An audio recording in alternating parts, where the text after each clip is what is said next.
Hello, welcome to Virgo Philippines. So, ito yung reading natin for Virgo, Sun, Moon, Rising, Venus, Jupiter, Virgos. We'll take only what resonates. Hindi na magre-resonate sa lahat. Unfortunately, hindi ko makuha lahat ng energy ng Virgo sa mundo. Kung makaka-relate ka. Pwedeng hindi 100%. Kunin mo lang yung mga messages na magre-relate sa'yo. Kung hindi, okay lang yan. May mga next readings pa naman tayo. If you want to book a personal reading, message mo na lang po yung aking admin sa Facebook page namin, Madam Space P. And, yeah. Higyan mo na lang din ng space pa sa dulo para mas madaling ma-search. And then, meron akong pa-raffle guys ng reading. Tignan mo na lang doon sa post namin. Sa Madam P na page. Para malaman kung paano mag-join doon. Pagpasensyahan nyo na guys, medyo hindi ako totally okay. Parang medyo galing ko lang sa sakit. So, I'll try my best na ma-deliver yung message. Sana mag-comment po kayo dyan sa baba. Kahit po heart-heart lang, smileys mo na kung gagawin sa akin. Isang shuffle na lang for the sign of Virgo. Okay, thank you Spirit Guides, Angel Guides for the sign of Virgo. Page of Wands. Hindi ko ito kukunin masyadong marami. May nalaglag pero hindi ko yun kukunin. Queen of Wands. Okay. I feel like this is a person with the moon na spiritually nakakaramdam ka ng connection sa kanya. Maybe lumalabas sa dreams mo itong taong to. Lumalabas sa panaginip mo. Page of Wands, either may communication. Actually, sa ngayon, hindi pa malinaw. Either may communication or wala. Pero, some of you, kung wala, ayun nga, pwedeng nalabas pa rin itong taong ito sa panaginip mo. Queen of Wands, pwedeng siya yung tao na binibigyan mo ng advice before,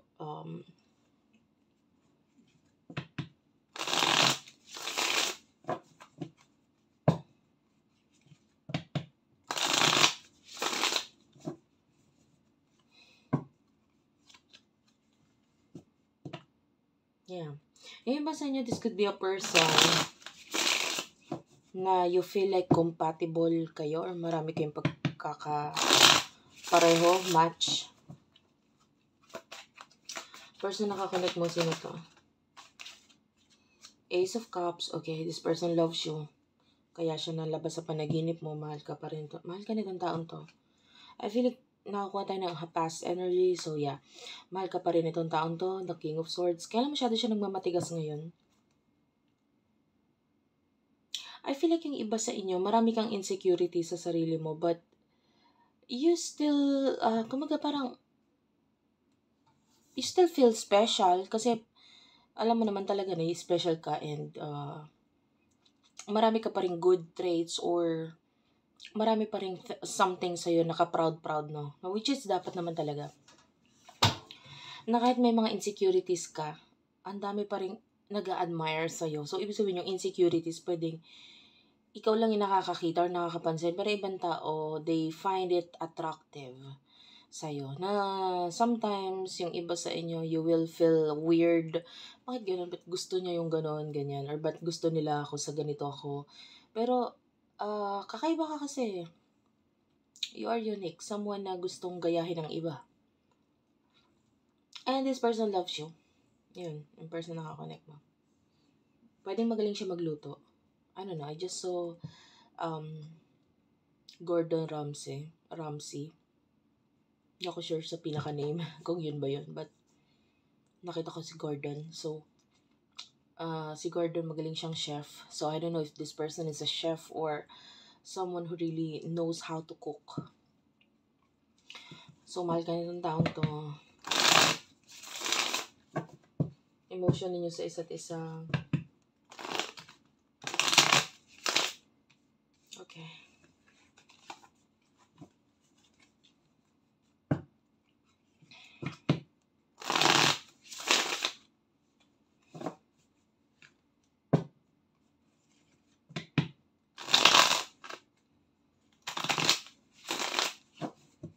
Okay.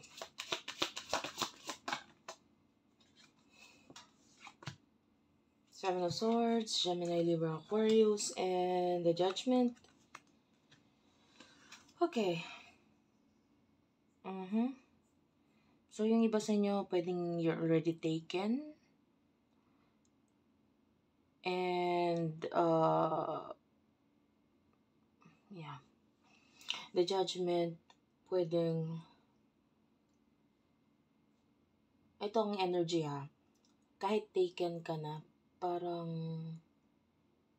willing kang, or gusto mo rin, na makipag-connect dito sa taong to, kahit pa you're already committed in a relationship. Hindi lahat, pero yung iba, parang willing na mag-take ng risk na, sige, taken ako, pag just in case mag-workout naman yung sa amin ito, iiwan ko itong isang kakonek ko. Parang ganun, for this person. Parang you're willing to take the risk.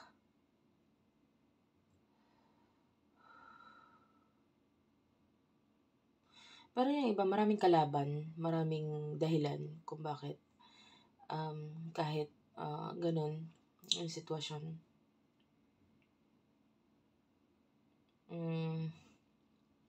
Maraming dahilan kung bakit hindi pwede. Or hindi siya nangyayari pang I really do love it. Alam mo, nakakuha na ako ng energy na this could be your person in the past or yung past life ninyo. Hindi kayo basta wala lang, strangers. I feel like you're soulmates. Like, sa crystals kasi ako nakatingin ngayon and I can see 2 married couples. Okay? Kinasal. So, maybe in the past, in your past life, you are married. No? Nung nakaraang life ninyo, nitong taon to. Justice card is here and the 6 of Wands. Aries, Leo, Sagittarius, Libra energy. Okay. This person is your number 1 fan. You do have here 6 of Wands. So, isa siya sa number 1 fan mo.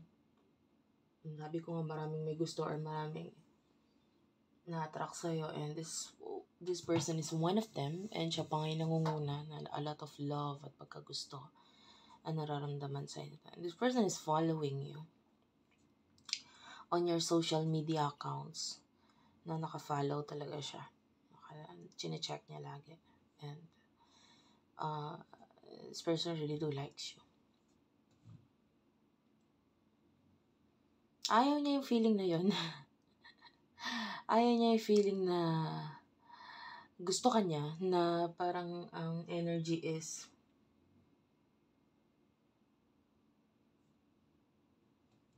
alam mo yung yung fanboy, fangirl kind of energy. Ganun. Ayaw niya yung feeling na yun. Pero gusto ka talaga niya eh. Ang hirap mong hindi gustuhin. Alam mo yun? Yung parang daily, o titignan niya kung may post ka na ba, may uploads, etc. And this person keeps on following you. And this person is like addicted sa'yo. Yung iba, kung wala kayong communication, kahit wala kayong communication, na-addict siya sa'yo sa mga ginagawa mo. Especially sa mga bagay na may kinalaman sa online. Okay. In the near future for you, Virgo, pagpasensyahan mo na medyo hindi pa talaga ako totally okay. So, you do have here 2 of Cups, 5 of Pentacles, okay. The Sun and the 8 of Wands. 6 of Swords. The 4 of Cups is at the bottom of the deck.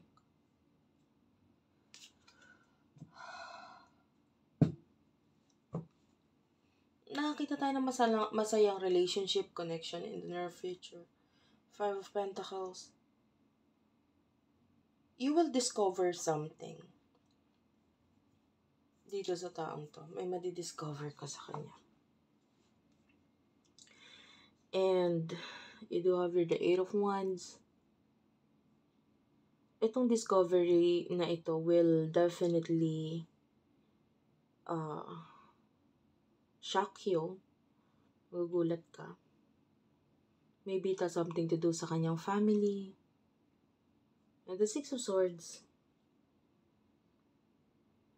I can see pag-move or maybe pagta-travel. Maybe something is going to end pagdating sa area ng family. And it is because, wait, yung iba sa inyo, ganito yung energy nyo. If ever you're dealing with a person na in a relationship, pwede kasing mahuli nung person na kakonect niya yung pag-i-spy na ginagawa niya sa'yo. And that would cause a lot of drama.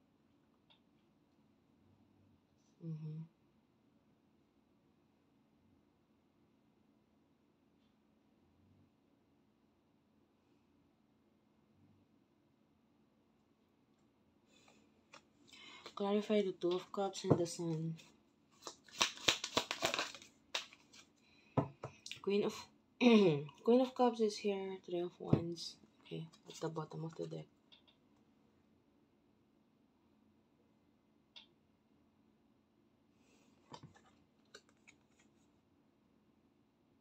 Oh well.